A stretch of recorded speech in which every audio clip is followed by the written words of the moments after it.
سوال یہ ہے کہ کیا مرد اور عورت کی نماز میں فرق ہے؟ تو سب سے پہلے بخاری کی روایت، رسول صلی اللہ علیہ وسلم نے فرمایا، تم اس طرح نماز پڑھو جس طرح مجھے پڑھتے ہوئے دیکھتے ہو۔ تو اس حدیث سے یہ بات مکمل طور پر کلیئر ہے کہ ہمیں نماز کس طرح پڑھنا ہے، جس طرح نبی صلی اللہ علیہ وسلم کو پڑھتے ہوئے دیکھتے ہیں، اس طریقے کی نماز ہو بہو اسی طریقے کی نماز پڑھنا ہے، کیونکہ اگر اس طریقے کی نماز نہیں ہوگی تو پھر ہماری نماز قبول نہیں ہوگی۔ میری بہنوں، اللہ رب العالمین نے قرآن مجید میں غالباً 700 سے زائد مرتبہ نماز کا ذکر کیا، اور احادیث کی کتاب، کئی ایسی احادیث کی کتابیں ہیں جس میں نماز کا طریقہ مکمل طور پر بیان کیا گیا، بلکہ ایک مکمل پارٹ لکھا گیا، ایک باب بنایا گیا نماز کے طریقے پر۔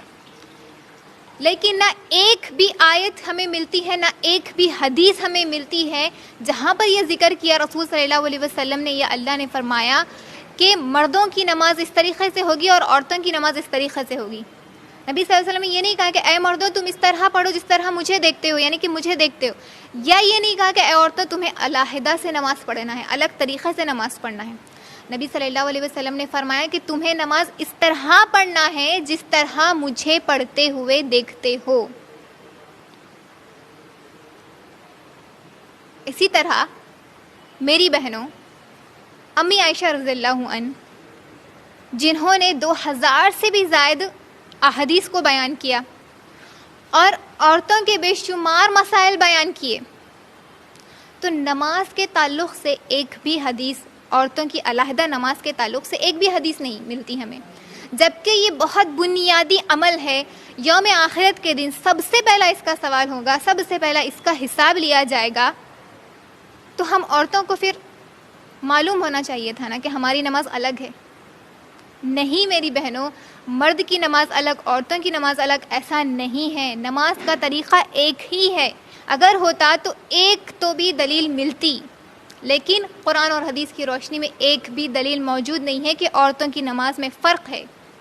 نماز کا طریقہ ایک ہی ہے جو رسول صلی اللہ علیہ وسلم سے ثابت ہے، اور وہ طریقہ میں پہلے مکمل طور پر تفصیلی بیان کر چکی ہوں کہ وہ طریقہ کیا ہے قرآن اور حدیث کی روشنی میں۔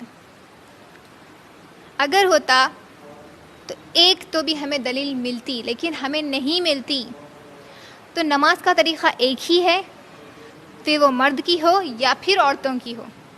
ایسا نہیں کہ الگ الگ ہونے سے دونوں کے، کیا اللہ نعوذ باللہ اللہ ان کے نیکیوں میں کمی یا اضافہ کر رہا ہے کہ مرد کی نماز اس طرح ہوگی تو انہیں زیادہ نیکیاں ملیں گی، عورتوں کی نماز اس طریقے سے علیحدہ ہے تو انہیں کم نیکیاں ملیں گی، یا پھر عورتوں کو زیادہ ملے گی یا پھر مردوں کو کم ملے گی؟ ایسا نہیں ہے۔ نماز کا طریقہ بھی ایک ہے اور ان کا اجر و ثواب بھی اللہ برابر دینے والا ہے۔